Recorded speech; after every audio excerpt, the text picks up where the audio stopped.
जय बाबा की। आप सबको प्रणाम। आज का मेरा विषय है कि एक साधक के लिए उसके जीवन में गुरु की आवश्यकता क्यों होती है। किसी भी साधक को गुरु की आवश्यकता क्यों पड़ती है। मैं अपने अनुभव आपके साथ शेयर करता हूँ। जब मैंने साधनाएं शुरू की थी, मैंने नहीं, मेरे बाबा जी ने जब मेरी साधनाएं शुरू कराई थी, तो मुझे कैसे अनुभव हुए कि किसी भी साधना में हमें गुरु की आवश्यकता क्यों पड़ती है।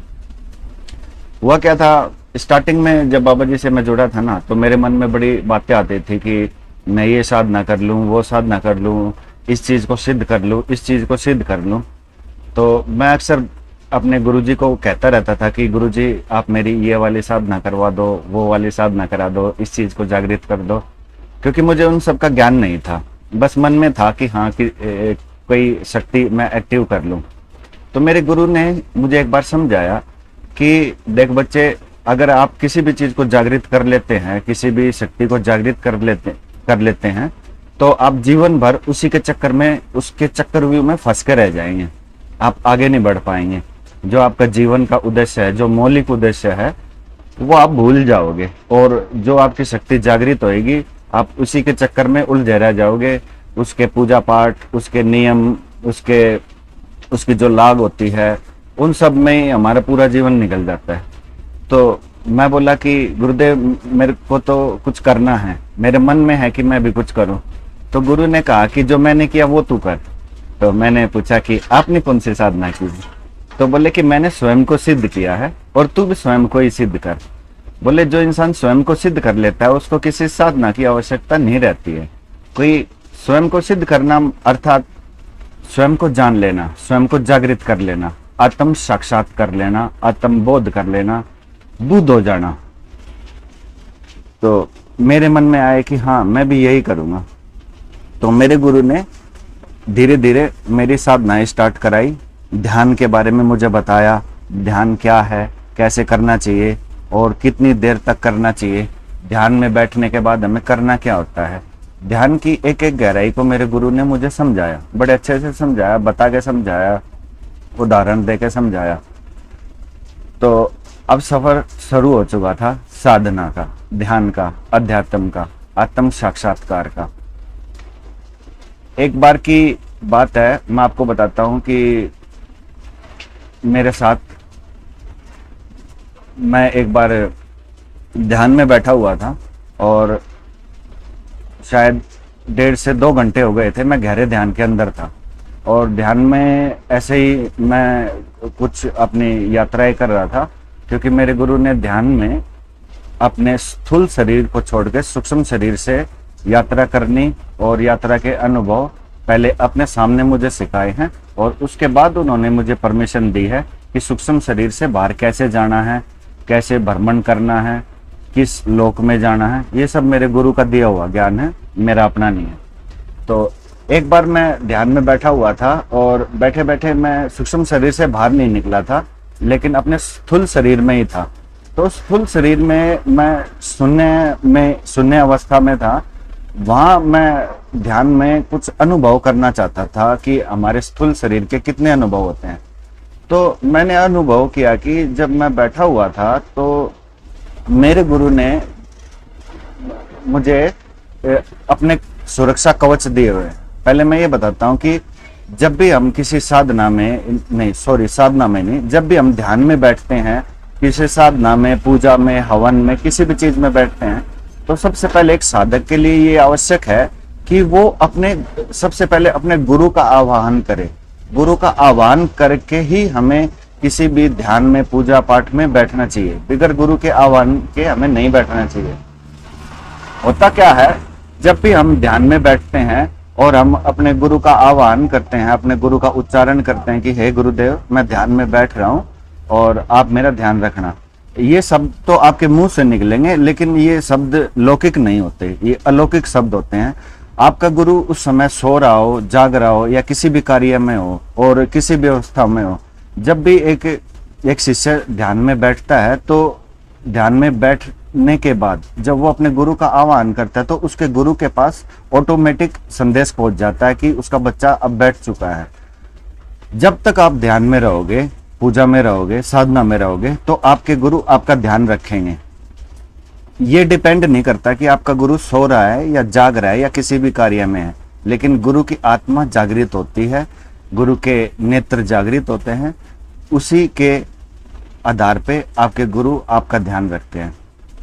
तो अब मैं अपने 2 किस्से आपके साथ शेयर करूंगा। एक बार मैं ध्यान में बैठा हुआ था, तो ध्यान में बैठने से पहले मैंने अपने गुरु का आह्वान किया था, और मैं बाबा जी को भी साथ में लेके बैठता हूँ, क्योंकि पहलवान जी के बगैर यात्रा में आनंद नहीं आता। तो बाबा जी तो साथ में बैठे हुए थे और गुरु का आह्वान किया हुआ था, और उसके बाद मैं ध्यान में बैठ गया। ध्यान में बैठने के बाद मैं अपने अंदर किसी चीज की खोज कर रहा था। तो खोज करते करते करते क्या हुआ कि मैंने अनुभव किया कि मेरे शरीर के जो चारों तरफ ऑरा है, मेरे गुरु का सुरक्षा कवच है, उस कवच के बाहर एक शैतानी आत्मा आई थी सूक्ष्म शरीर में, और उसके हाथ में खड़ग था। जैसे कि आपने टीवी में देखा होगा कि शैतान टाइप के होते हैं, भूत टाइप के होते हैं, और उनके हाथ में बड़ा सा खड़ग होता है, गर्दन काटने वाला, वैसे ही सीन था। मैंने देखा कि वो मेरे पास आया और मेरे ऊपर, गर्दन के ऊपर से प्रहार करने लग गया, और उसने अपने पूरे दोनों हाथों के बल से मेरे ऊपर जब प्रहार किया, तो मेरे शरीर के जो चारों तरफ एक सुरक्षा कवच है जो मेरे गुरु का दिया हुआ है, वो उससे टकराया, और टकराने के बाद तुरंत वापसी चला गया। और मैंने देखा, पहले तो मुझे ऐसा लगा कि आज काम हो जाना है, आज नहीं बचना। थोड़ा सा डर लगा, लेकिन ज्यादा नहीं लगा। लेकिन जब उसने मेरे ऊपर प्रहार किया, प्रहार करने के बाद मैंने देखा कि जो मेरे ऊपर कवच है, उस कवच ने उस चीज को वहां से रिवर्स कर दिया।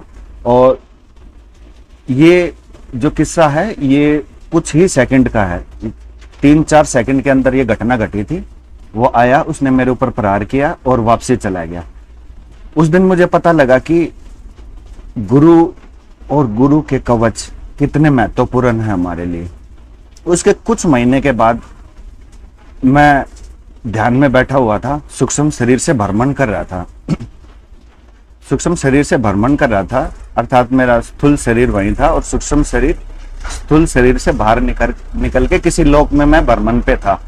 और भ्रमण करते करते देखा कि वहां पे एक बहुत बड़ा समुद्र था। समुद्र, अक्सर मुझे पानी से बहुत डर लगता है क्योंकि मुझे तैरना नहीं आता। तो भ्रमण करते करते उस समुद्र में कुछ अद्भुत और अलौकिक चीज मुझे बड़ी अच्छी नजर आई। फूल थे वहां पे, बड़े बड़े कमल के फूल थे। तो मैंने सोचा कि चलो वहां कुछ देर बैठता हूँ, पानी के ऊपर बैठ के ध्यान करता हूँ, क्योंकि सूक्ष्म शरीर बैठ सकता है, उड़ भी सकता है। तो मेरा मन था कि पानी में थोड़ा डूब के और समाधि, पानी के अंदर समाधि ली जाए। लेकिन जैसे ही मैं समुद्र के अंदर उतरा, और समुद्र के अंदर उतरने के बाद उसने मैग्नेट की तरह मुझे समुद्र के बिल्कुल नीचे खींच लिया, और मुझे ये लग गया कि आज मैं नहीं बचना किसी भी कीमत पे।